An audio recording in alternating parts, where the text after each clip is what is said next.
لله رب العالمين وبه نستعين على أمور الدنيا والدين والصلاة والسلام على أشرف الأنبياء والمرسلين وعلى آله وأصحابه أجمعين. قال الله تعالى في القرآن العظيم: أعوذ بالله من الشيطان الرجيم، بسم الله الرحمن الرحيم. ألم تر كيف فعل ربك بأصحاب الفيل ألم يجعل كيدهم في تضليل وأرسل عليهم طيرا أبابيل ترميهم بحجارة من سجيل فجعلهم كعصف مأكول. صدق الله العظيم وصدق رسوله الكريم ونحن على ذلك من الشاهدين والشاكرين.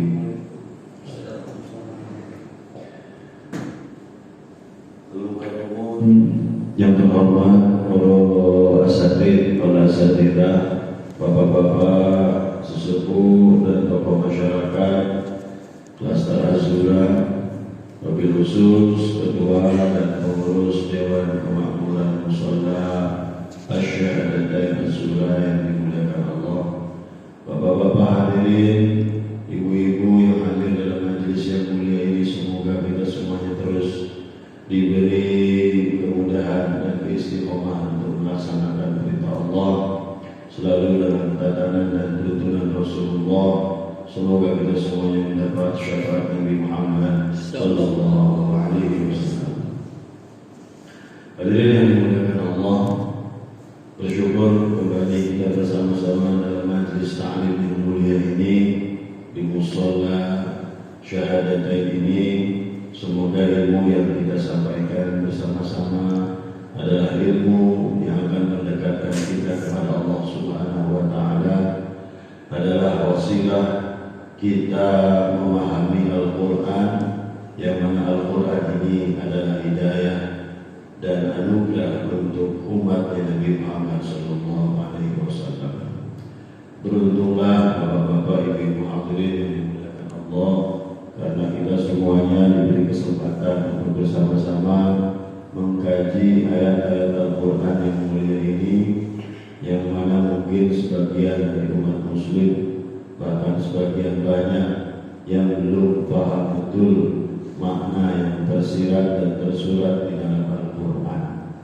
Oleh karena itu sudah kita lalui beberapa surat-surat Al-Quran, mulai dari An-Nas sampai terakhir di surah Quraisy, yang mana memang setelah kita memulai dari surah Al-Kautsar yang sebelumnya adalah tentang tauhid, Al-Kautsar dan seterusnya adalah menekankan tentang bagaimana kita harus mempunyai orientasi kehidupan. Dan salah satu orientasi yang salah sejak dulu sampai sekarang, orientasi yang betul-betul melalaikan manusia, tidak lain adalah orientasi harta. Harta adalah sesuatu yang betul-betul menghiasi pandangan hidup kita. Bahkan Allah pun sudah menjelaskan bagaimana sifat manusia ketika Allah menyampaikan dalam Al-Quran, zuyyina lin-nasi hubbus syahawati minan nisa'i wal banin wal qanatir al-muqantarati minadh dhahab wal fiddah wal khairil musawwamati wal an'am wal harth, dzalika mata'ul hayatid dunya wallahu indahu husnul ma'ab. Allah menyampaikan bahwasannya di mata manusia itu dibuat indah, di mata manusia itu dibuat betul-betul hingar-bingar. Keinginan nafsu untuk menggapai itu selalu ada. Yang pertama adalah hubbus syahawati, yang pertama syahwat kepada nisa, kepada perempuan. Perempuan berarti kepada laki-laki. Kemudian yang kedua syahwat kepada anak-anak, maksudnya anak-anak kita menjadi orientasi kehidupan kita, sehingga kadang-kadang untuk hanya meningkatkan kehidupan anak kita saja. Wal banina wal qanatiril muqantarati minadh dhahab, dan barang-barang dari emas, maksudnya adalah harta. Wal fiddah, dan juga dari perak. Wal khayli al musawwamah, sejak dulu manusia itu memang dibuat ingin terus memiliki khayl. Khayl itu kuda. Kuda dan sekarang berarti kendaraan. Jadi makanya wanita, kemudian anak istri atau pasangan kita, kemudian anak kita, kemudian mobil, itu udah menjadi obsesi. Ya, istri harus begini, anak harus jadi begini, kendaraannya harus begini dan seterusnya. Dari mataul hayatid dunia. Allah menyampaikan itu adalah mata, itu adalah harta dan perhiasan dunia. Wallah, kata Allah, khairul ma'ab, sesungguhnya Allah lah yang sebaik-baiknya perhiasan. Allah lah yang sebaik-baiknya kita akan kembali.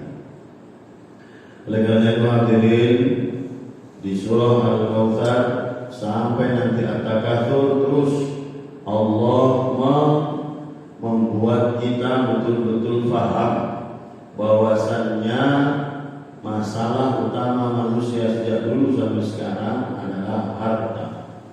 Kalau bahasa kitanya ekonomi, finansial, itu menjadi prioritas. Bahkan ada yang menyampaikan money is everything. Karena kalau everything without money is nothing. Segala sesuatu kalau tidak ada uang itu tidak ada apa-apanya, nothing. Artinya tidak penting. Oleh karena itu hadirin, di ayat atau di surat Quraisy kemarin kita membahas bagaimana kaum Quraisy begitu luar biasanya menjadikan harta wahana untuk akhirat. Bukan harta itu untuk dunia. Dan mereka memberi contoh kepada kita di surah Quraisy kemarin saya jelaskan bagaimana kaum Quraisy zaman dulu. Sekali lagi jangan digambarkan Quraisy hanya Abu Jahal saja, tapi banyak sekali orang-orang hebat dari Quraisy. Makanya dipilih menjadi umat yang lahir dari situ, Kanjeng Nabi Muhammad SAW. Mereka begitu dermawannya sehingga membantu sesamanya tanpa hitung-hitungan, membantu sesamanya tanpa aling-aling, tanpa mengharapkan imbalan. Selanjutnya hadirin, di surah Al-Fil, mungkin secara makna kita sering membacanya, bahkan sudah memahaminya, bahwasanya ini adalah cerita bagaimana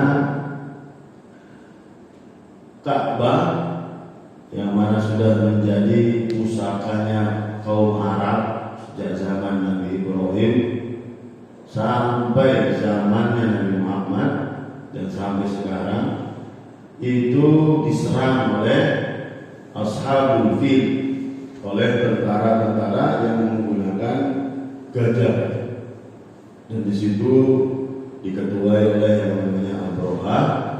Namun mereka dihancurkan oleh burung ababil. Singkatnya seperti itu. Kemudian apa hubungannya dengan orientasi harta yang katanya dari Al-Kautsar sampai At-Takatsur itu hubungannya dengan harta? Terus kenapa cerita tentang Abroha ini menjadi salah satu pertanda kelahiran Kanjeng Nabi Muhammad? Bahkan kelahiran Nabi Muhammad disebut sebagai tahun gajah. Hadirin, mari kita sama-sama bahas dari ayat per ayat. Kemudian nanti kita akan menemukan apa sebetulnya pembahasan utama dari kisah Abroha ini. Yang pertama kita bahas per ayat dulu biar kita memahaminya ayat per ayat. Disebutkan di situ qala Allah Ta'ala alam tara kaifa fa'ala rabbuka bi ashabil fil. Apakah kamu tidak tahu bagaimana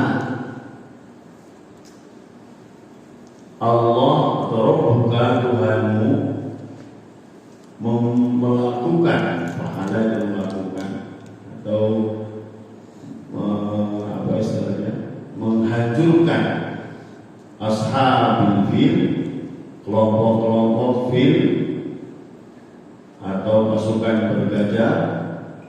Alam yaj'al kaidahum fi tadlil, dan apakah kamu tidak lihat bagaimana Allah yaj'al kaidahum, persekutuan mereka itu fi tadlil, dalam keadaan yang dolal atau salah. Wa arsala alaihim, dan akhirnya Allah mengirimkan kepada mereka tayran, burung ababil. Nanti akan saya jelaskan. Tarmihim, dan burung-burung ababil ini melempari mereka bihijaratin, dengan batu min sijil, yang berasal dari batu panas berbara.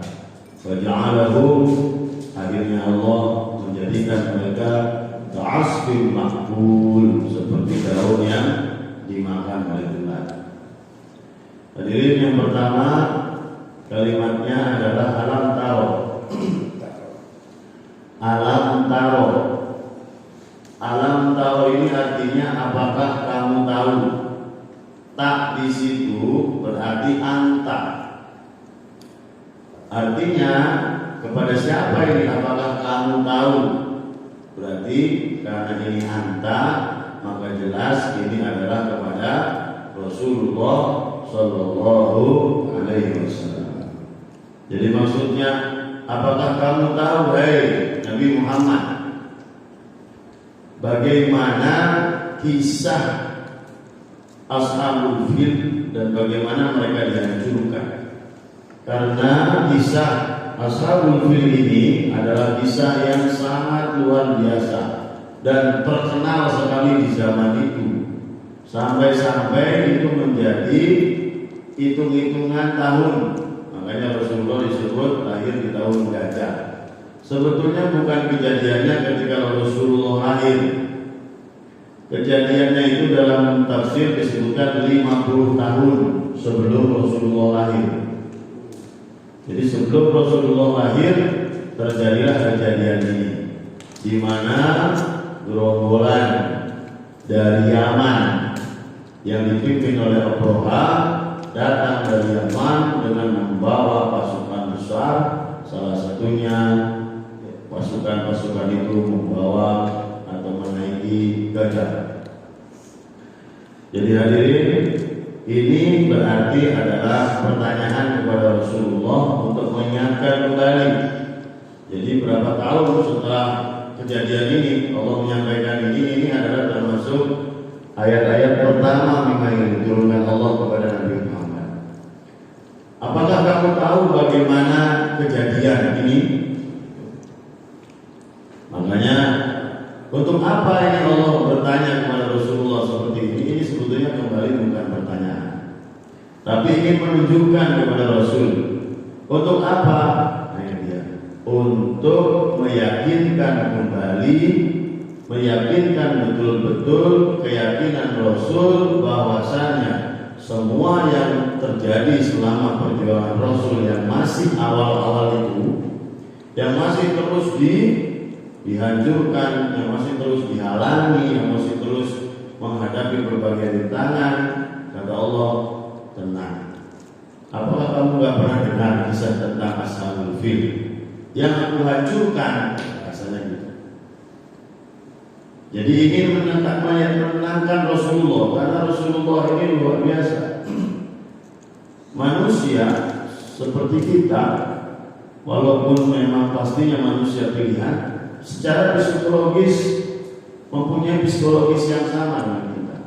Bagaimana kalau setiap hari kita dizalimi, setiap hari Setiap hari kita difitnah sebagai tukang sihir, setiap hari kita diludahi, setiap hari kita dilempari. Akhirnya secara tabiat manusia mungkin sedikit-sedikit hatinya kadang-kadang ragu. Makanya Allah ingin meyakinkan Rasul tentang bagaimana nantinya kalau orang-orang ini akan hancur, sebetulnya seperti hancurnya Ashabul Fil. Oleh karena itu, alam taro ini memang khos kepada Nabi Muhammad SAW saat itu. Namun untuk kita juga sebagai umat yang ingin agar kita juga menekankan ini, bahwasannya apakah kamu tidak lihat bagaimana proses kejadiannya? Hadirin, alam taro setelah itu kaifa. Kaifa itu bagaimana? Bagaimana itu beda sekali dengan apa. Kalau misalnya apa dalam bahasa Arab itu ma. Jadi kalau misalnya bisa jadi apa yang terjadi. Apa yang terjadi? Misalnya kalau apa yang terjadi? Kebakaran. Tapi Allah menggunakan kalimat apa? Kaifa. Bagaimana? Nah, Pak Ketua bertanya bagaimana itu terjadi? Itu berarti penjelasannya adalah sesuatu yang lebih detail. Oh jadi begini ceritanya, bla bla bla bla bla.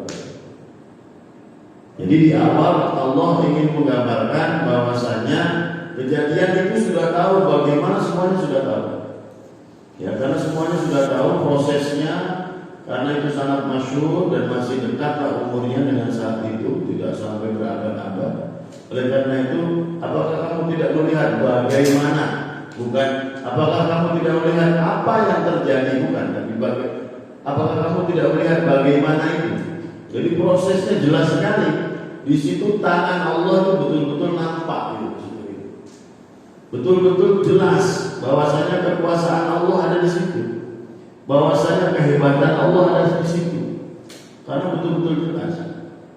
Kemudian apa kata Allah? Fa'ala rabbuka bi ashabil fil. Fa'ala artinya dilakukan. Bagaimana yang dilakukan Rabbuka bi ashabil fil kepada pasukan gajah. Yang ditekankan yang pertama adalah Rabbuka. Jadi yang melakukan itu, yang menghancurkan ashabul fil itu bukan burungnya, tapi itu aku, kata Allah.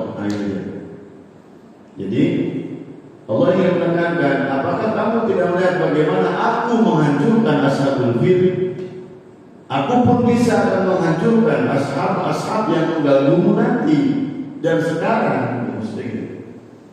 Jadi Allah ingin menekankan betul bahwasanya kejadian ashabul fil, Abroha itu dihancurkan, itu adalah dilakukan bukan karena burung, tapi burung itu memang disuruh oleh Allah dan itu adalah kehendak Allah Subhanahu wa taala.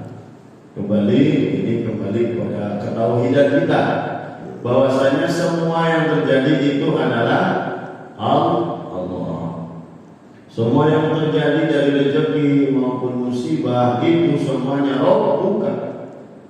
Jadi itu semuanya adalah kehendak Allah, termasuk kejadian ashabul fil. Hadirin selanjutnya, ashabul fil. Apa yang terjadi dengan ashab? Ashab itu asal kata dari sohib. Sohib itu artinya bukan teman, tapi sohib di sini artinya yang memiliki. Al-fil artinya gajah. Sebetulnya gajahnya itu bentuknya kayak apa? Apakah seperti kita sekarang atau gajahnya beda? Dalam riwayat gajahnya itu ada yang disebutkan 16, ada yang disebutkan 20, ada yang disebutkan ratusan. Tapi memang yang dinaiki oleh Allah itu fil yang khusus yang besar, paling besar. Oleh karena itu hadirin, dalam kisah ashabul fil ini Allah menekankan kepada kanjeng Nabi yang pertama bahwasanya jangan sampai kau goyah. Risalah yang kau bawa itu memang berat, tapi tenang, Tuhan bisa jadi akan menghancurkan musuh-musuh, seperti halnya yang terjadi terhadap Ashabul Fil. Hadirin, sekarang kita lihat bagaimana prosesnya dan kenapa terjadi. Kok tahu-tahu ada Ashabul Fil? Hadirin, sudah kita ketahui dari awal bahwasanya Ka'bah ini adalah pusat peradaban zaman dahulu. Sejak zamannya Nabi Ibrahim sampai zamannya Nabi Muhammad itu sudah ratusan tahun bahkan ribuan tahun. Mekah yang ada Ka'bahnya selalu dikunjungi oleh orang-orang, menjadi pusat perhatian orang-orang. Inilah yang membuat Abroha iri terhadap Ka'bah. Akhirnya apa yang terjadi? Kemudian Abroha dikisahkan adalah raja yang luar biasa, memang hebat di Yaman.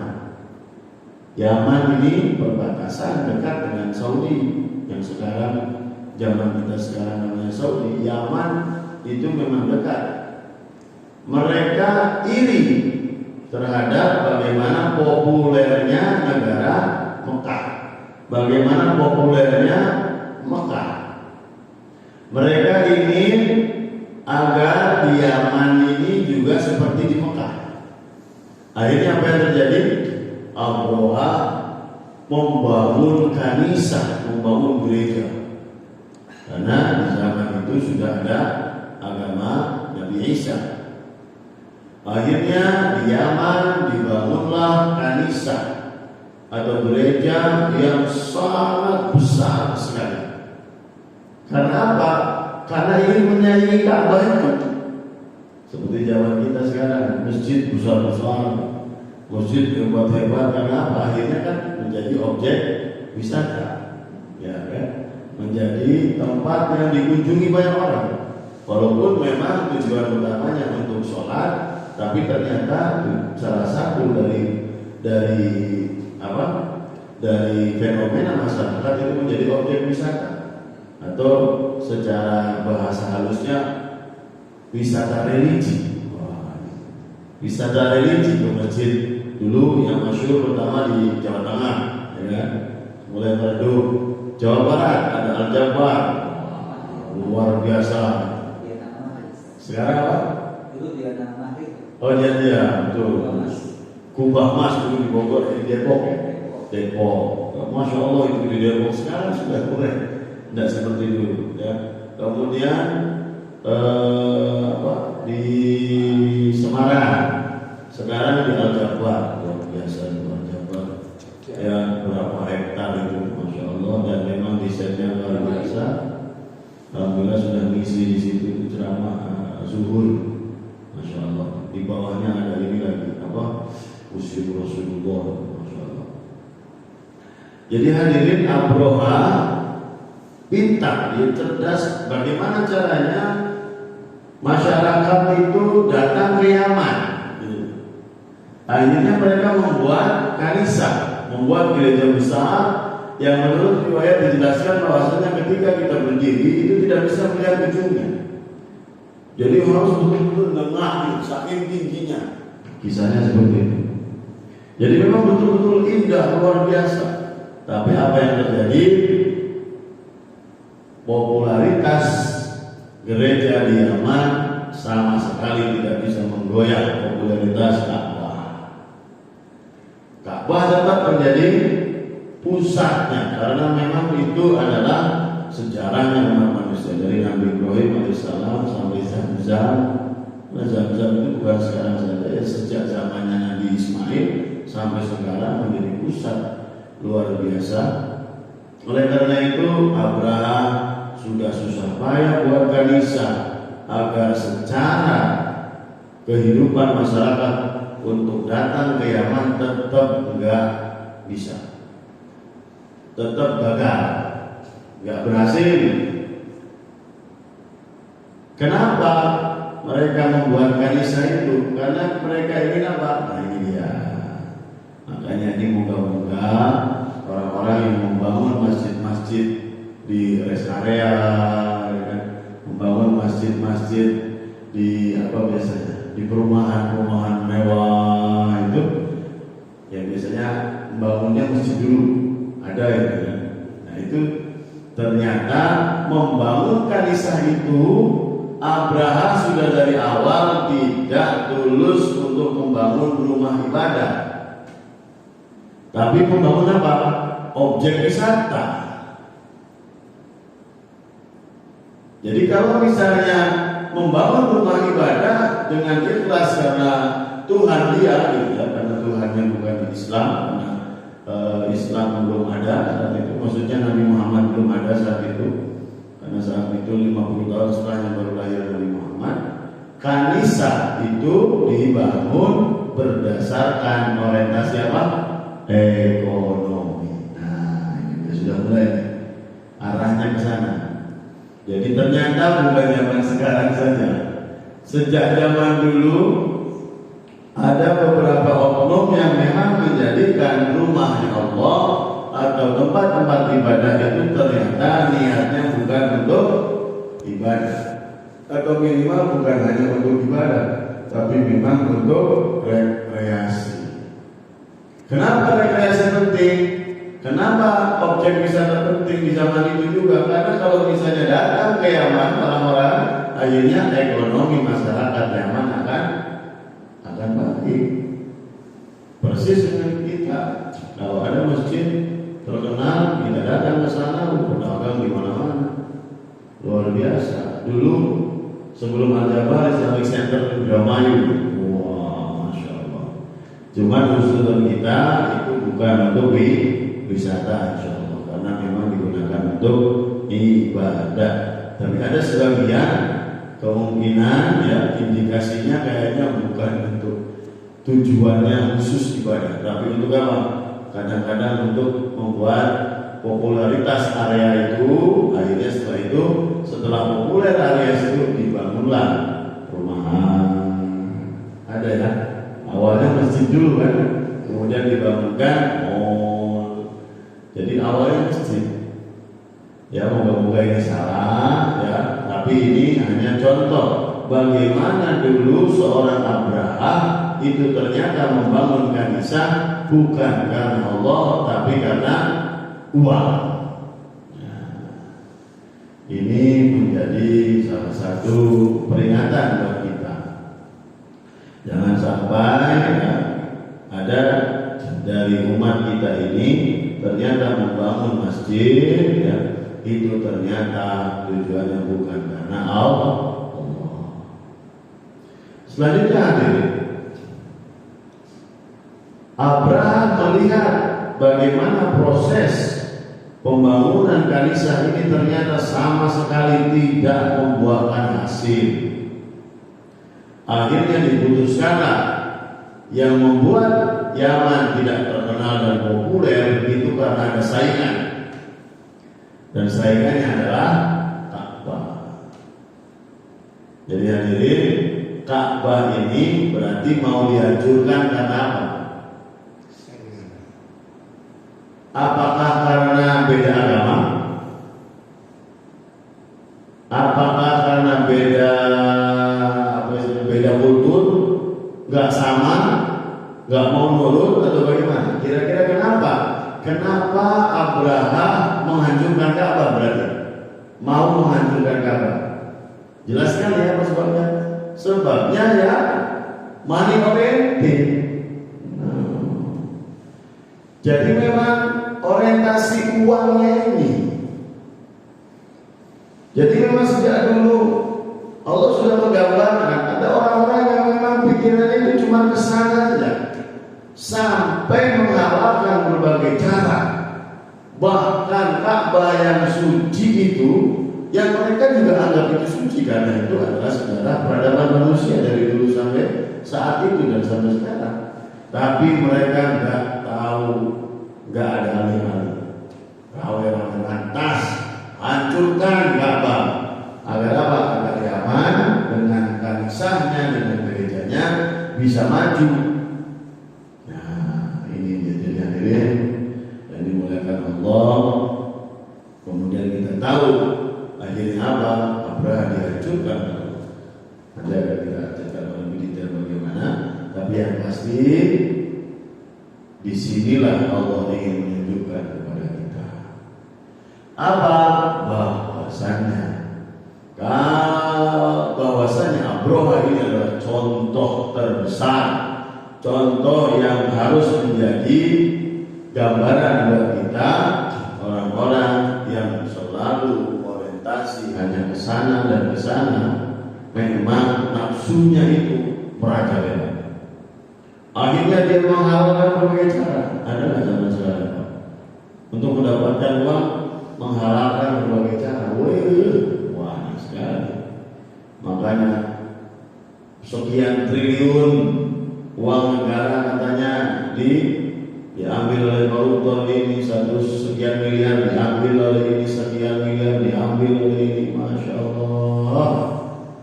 Ini karena memang sudah digambarkan oleh Allah.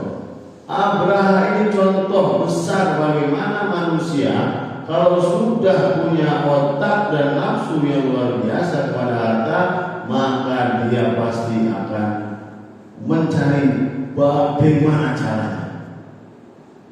Nah, oleh karena itu hadirin, kita yang mendapatkan nasihat yang mulia ini dari Allah tentang Abroha ini, bagaimana dia itu hancur karena nafsu terhadap harta, nafsu terhadap popularitas. Ini popularitas juga ini. Bagaimana Abroha ini menghancurkan Ka'bah? Karena ini menghancurkan popularitas Ka'bah agar popularitasnya pindah ke Yaman. Dan terjadi sekarang luar biasa. Bagaimana orang ingin populer itu, masya Allah, sampai pinjam kredit mobilnya biar bagus. Maka kalau mau ke pertemuan mobilnya Alphard, ternyata itu rental. Kemudian dia subhanallah, apa kalau bahasa sekarang flexing, nunjukkan hartanya. Ternyata hartanya itu hanya bohong belaka. Apalagi zaman sekarang dulu itu ada, masya Allah, luar biasa acara tentang isi saldo ATM. Aku zaman apa itu ada artis-artis ya membedah saldo ATM yang miliaran itu, masya Allah. Jadi hadirin, ini luar biasa. Popularitas itu memang dari dulu sampai sekarang itu memabukkan, sangat memabukkan. Tidak hanya kaum artis, ya, tidak hanya kaum artis. Salah satunya kaum mubalighin. Para mubalighin ini luar biasa. Ya. Termasuk apapun itu. Ya. Di bidang apapun, kedinasan mungkin Kang Mahfud ini bagaimana proses orang ingin agar naik, naik. Kalau secara naik gaji, naik tingkat dari B, 3B ke 3, itu sekarang proses. Tapi untuk naik, untuk menjadi kabid, masya Allah, saya tahu sendiri bagaimana proses untuk menjadi kepala sekolah SMP negeri. Lihat sendiri prosesnya. Ya Allah, masya Allah, luar biasa. Sampai tikung sana tikung sini, maju sana maju sini, amplop sana amplop sini, untuk jadi kabid, untuk jadi kadis. Makanya kemarin kan bupati kita kena Sunjaya ini kan gara-gara itu setoran, ya, untuk siapa yang mau menjadi kadis atau jadi apa dan seterusnya.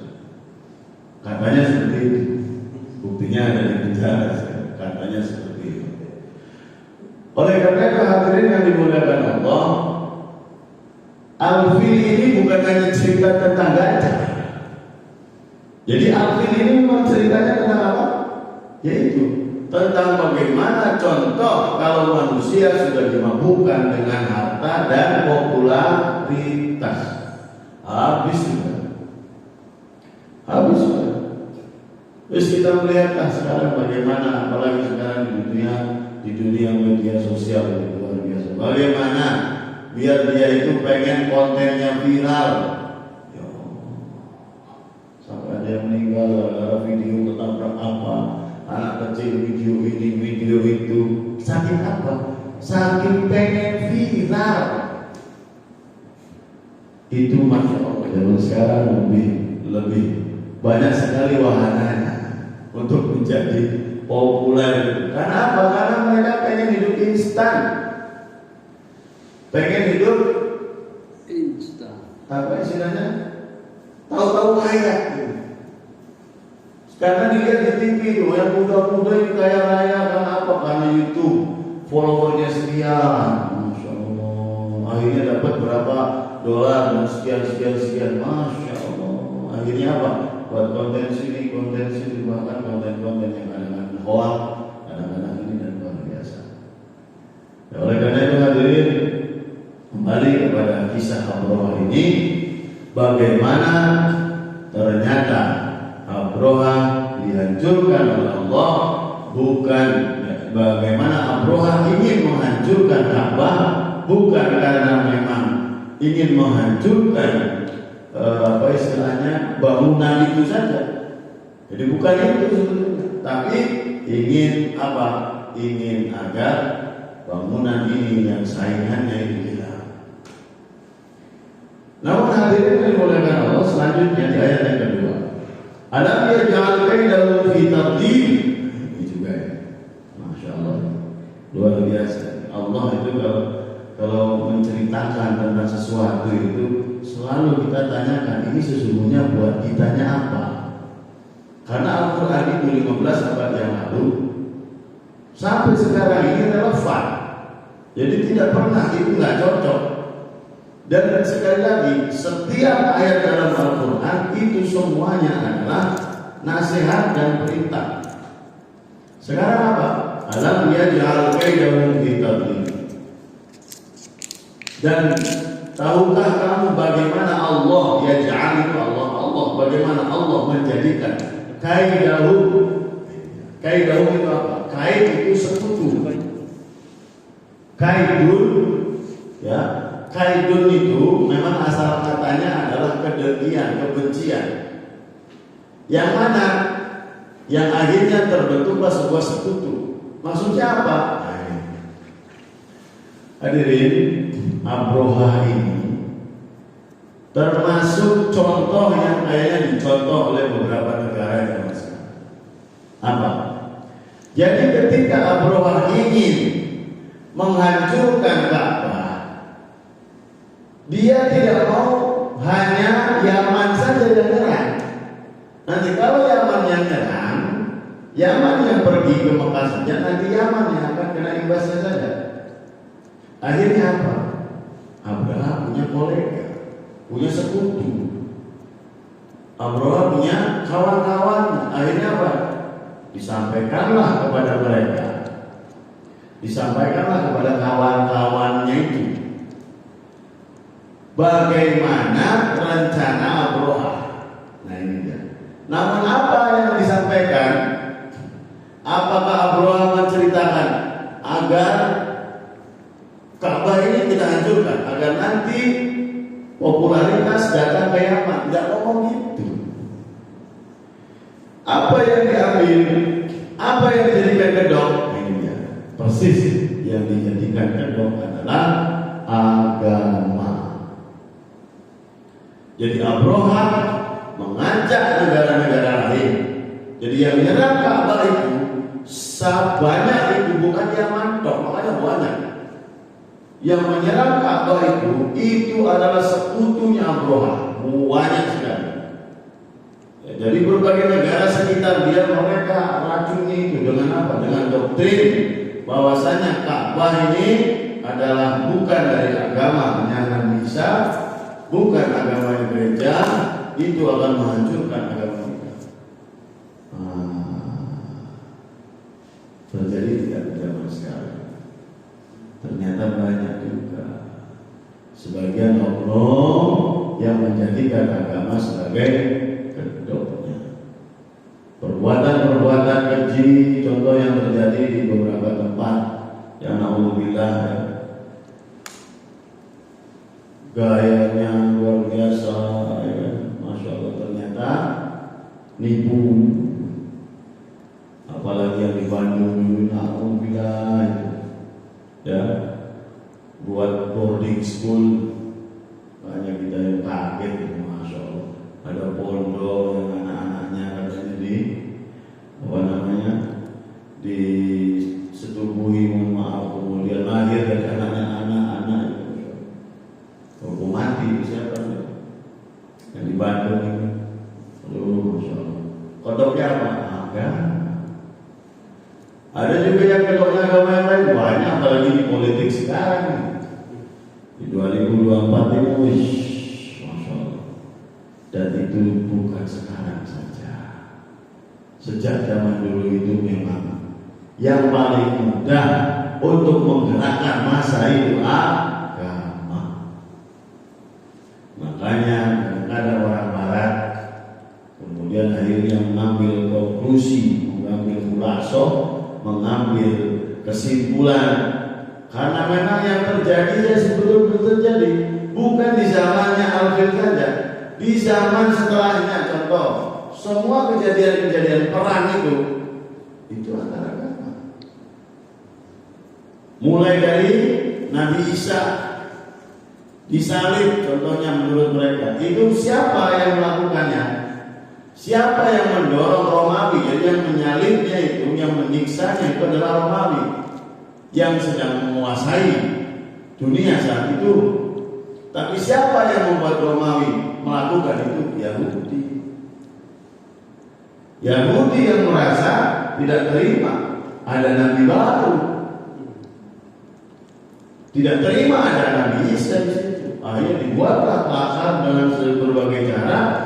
Akhirnya Romawi pun terdoktrin, kemudian mereka menangkap Nabi Isa. Menurut kita Nabi Isa diangkat ke langit, menurut mereka Nabi Isa memang disalib seperti yang mereka lihat. Setelah itu apa? Setelah itu ya sudah, pertengkaran antara Yahudi dan Nasrani terus-terusan itu. Karena apa? Setelah Nasrani besar, setelah Kristen besar, mereka meyakini yang membuat Nabi Isa itu meninggal, menurut mereka disalib, itu Yahudi. Makanya Yahudi kemudian dikejar-kejar terus-terusan. Ya, kemudian sampai akhirnya sekarang kita melihat Yahudi luar biasa menghancurkan Gaza, Masya Allah. Karena apa? Karena sekarang ini antara Yahudi dengan Nasrani sudah tidak kayak dulu. Karena ada musuh yang baru menurut mereka. Apa musuhnya? Ya Islam. Gitu. Akhirnya terjadilah apa? Perang salib. Masya Allah. Yang sampai sekarang ini, Masya Allah. Ya, perang salib itu adalah perebutan Yerusalem. Perang salib itu adalah perebutan Yerusalem. Sejak zaman dulu sampai sekarang memang direbutkan. Bagaimana Yerusalem ini dimiliki oleh umat Islam, dipimpin oleh Salahuddin Al-Ayyubi Yunani, dihancurkan lagi oleh tim dari Perancis. Paulus beberapa serang lagi, wah ada. Apakah agama yang salah atau oknum penganutnya yang salah? Oknumnya. Gak ada agama yang memperbolehkan membunuh, ada agama yang menyuruh untuk berselisih dan seterusnya. Oleh karena itu hadirin, di dalam ayat kedua ini, alamnya jalke jauh fitadil, bagaimana dan setelah dikumpulkan sekutu itu menyerang apa? Menyerang apa? Jadi bukan cuma Abraham, jadi sekutu. Makanya Kaidun di sini adalah sekutu. Fi tadlil, mereka itu sekutu tersebut adalah dalam keadaan yang salah persepsi. Jadi menyerang Ka'bah ini dalam keadaan salah persepsi. Padahal sang pelopornya itu Abraham bukan karena urusan agama, tapi urusannya ya duit, urusannya popularitas. Jadi hadirin yang dimuliakan Allah, ayat ke-1 dan ke-2 ini sudah memperjelas kita bahwasanya ini bukan hanya kisah tentang ababil saja, bukan kisah tentang fil saja, tapi sebetulnya ini adalah kisah tentang bagaimana fenomena Abraha yang dia ini adalah manusia yang dijadikan contoh oleh Allah, bagaimana endingnya kalau orientasi hidup itu kayak gitu terus. Wa arsala alaihim tayran ababil, maka arsala Allah mengirimkan alaihim kepada mereka tayran, burung ababil yang berbondong-bondong. Nah, ini ingin saya jelaskan. Jadi hadirin, yang sering kita dengar namanya burung apa? Ababil. Ababil itu sebetulnya maknanya berbondong-bondong. Jadi burungnya si burung apa? Allah a'lam. Gitu. Karena ababil itu artinya berbondong-bondong. Bukan toiron ababil, burung ababil, bukan. Burungnya kayak apa? Allah a'lam. Karena itu siapa yang ngirim? Allah. Dan itu bukan jenis dari burung biasa. Karena bagaimana ada burung yang bisa bawa batu panas juga ada. Karena itu burung utusan Allah. Makanya wa arsala alaihim tayran ababil, maka dikirimlah mereka burung-burung dengan berbondong-bondong. Tarmihim bihijaratin min sijil, dan burung-burung itu melempari mereka dengan batu-batu yang panas yang berisi bara api. Dilempari, Masya Allah. Ya, upayakan. Faja'alahum ka'asfin ma'kul, dan mereka upayakan gajah digambarkan oleh Allah seperti daun yang digerogoti oleh ular. Jadi kayak film-film itu yang sekarang di Hollywood itu, ya, ketika apa? Ketika ada robot atau monster dilempar batu udah meleleh gitu. Jadi luar biasa, ya. Jadi azabnya Allah ini luar biasa, sangat-sangat mengerikan, sampai badannya gajah saja meleleh, ya, sampai kayak digerogoti oleh ular. Kalau habis itu, Masya Allah, dan habis semua, nggak ada yang selamat. Dari sekian ribu itu kan itu sekutu, bukan dari Yaman saja. Makanya hadirin yang dimuliakan Allah, ini Allah ingin menggambarkan kepada kita bagaimana Allah menunjukkan ayat-ayatnya Allah, bagaimana Allah menunjukkan kekuasaannya Allah. Karena apa? Karena Abraha ini adalah manusia yang durhaka, laknatullah. Dia ingin menghancurkan Ka'bah, di mana Ka'bah itu adalah tempat yang suci, yang itu adalah tempat yang didirikan oleh kekasihnya yaitu Nabi Ibrahim alaihissalam. Allah hancurkan dia dengan luar biasa. Dan ini sebagai pengingat buat kita sekali lagi bahwasannya surah Al-Fil ini pengingat buat kita agar kita dalam hidup ini, uang memang penting, tapi jangan asal uang. Atau bahasa ini, uang itu memang penting, tapi jangan yang penting uang. Nah, ini bahaya. Kalau sudah yang penting uang, itu udah repot. Jabatan itu benar penting, tapi jangan yang penting menjabat. Caranya gimana terserah, yang penting jabat hidupnya. Ya. Oleh karena itu hadirin yang dimuliakan Allah, kesimpulan utama dari ayat-ayat ini, Allah ingin menyampaikan kepada kita bahwasanya begitulah nasib dari orang-orang yang hanya dimabukkan oleh uang, dimabukkan oleh harta, dimabukkan oleh popularitas, dan itu adalah contohnya